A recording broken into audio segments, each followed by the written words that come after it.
Assalamualaikum warahmatullahi wabarakatuh. Alhamdulillah, syukur kehadirat Allah Subhanahu wa taala, salawat dan salam kepada Nabi Muhammad sallallahu alaihi wasallam. Allahumma salli ala Muhammad wa ala ali Muhammad. 2 minggu yang lalu, masyarakat Padang Panjang, khususnya kalangan pegawai negeri sipil, dihebohkan dengan isu perselingkuhan salah seorang pejabat dengan stafnya. Isu ini kemudian ditulis sejumlah orang di media sosial. Ya, jadi di kalangan PNS heboh lah isu ini. Pada kesempatan ini, saya tidak akan membahas isu ini. Tapi yang ingin saya bahas adalah bagaimana ketentuan agama kita menuduh seseorang berbuat zina.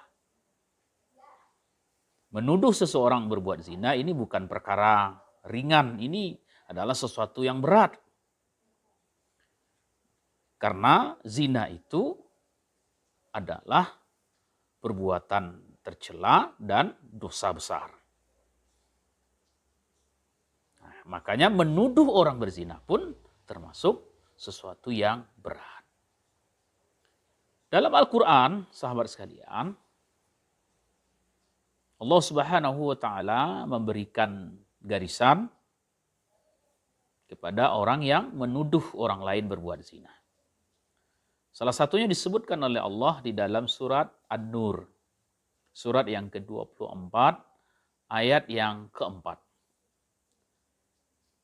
Bismillahirrahmanirrahim.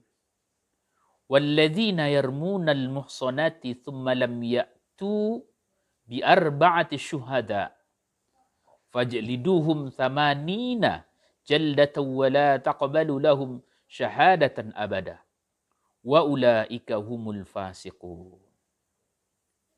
Dan orang-orang yang menuduh perempuan yang baik dan mereka tidak mendatangkan 4 orang saksi, maka deralah mereka 80 kali. Dan janganlah kamu terima kesaksian mereka untuk selama-lamanya. Mereka itulah orang-orang yang fasik. Jadi dari ayat ini, kaum muslimin dan muslimah rahimakumullah, tegaskan oleh Allah bahwa menuduh seseorang telah melakukan perbuatan zina itu harus ada 4 orang saksi. Jadi tidak bisa misalnya ada 1 orang, saya katakan si fulan, si fulana telah berzina. Lalu siapa saksinya? Saya sendiri. Tidak ada orang lain. Tertolak. Siapa saksinya? Si fulan, si fulan. Hanya 2 orang. Tertolak. Berapa orang saksinya? 4 orang. Dan saksi itu pun ada syarat-syaratnya. Tidak bisa sembarangan saksi. Saksi itu harus laki-laki yang sudah baligh dan berakal, dia beragama Islam, dia menyatakan kesaksiannya tidak dalam keadaan terpaksa, dan dia melihat langsung kejadian itu dalam waktu dan tempat yang bersamaan. Nah, ini diantaranya sahabat sekalian. Dan Allah mengancam kalau ada orang yang menuduh seorang perempuan baik-baik atau siapa saja yang dituduhnya, namun dia tidak mampu mendatangkan 4 orang saksi, maka orang yang menuduh itu pun harus didera 80 kali. Nah, karena itu sahabat sekalian, hati-hati kita. Jangan sembarangan menuduh orang lain telah berbuat zina kalau kita tidak punya saksi.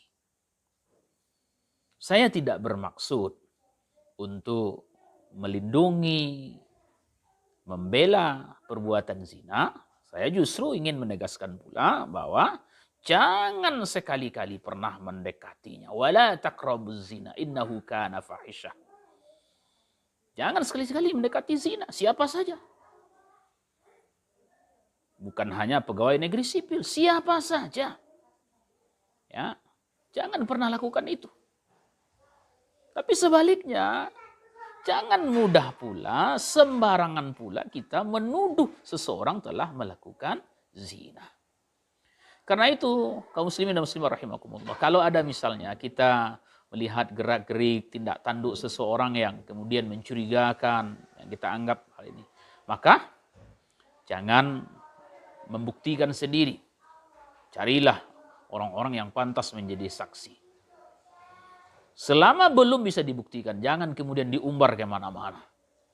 Karena mengumbar aib seseorang, padahal itu tidak terjadi. Ini adalah dosa besar.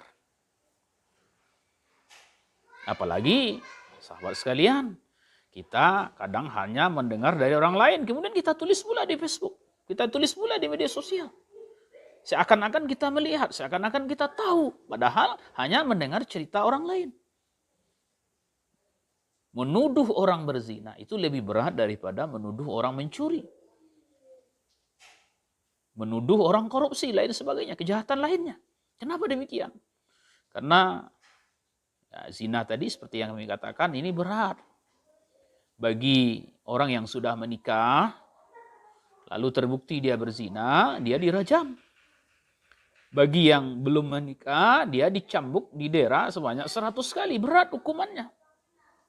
Nah, karena itulah kita tidak boleh sembarangan. Hati-hati kita.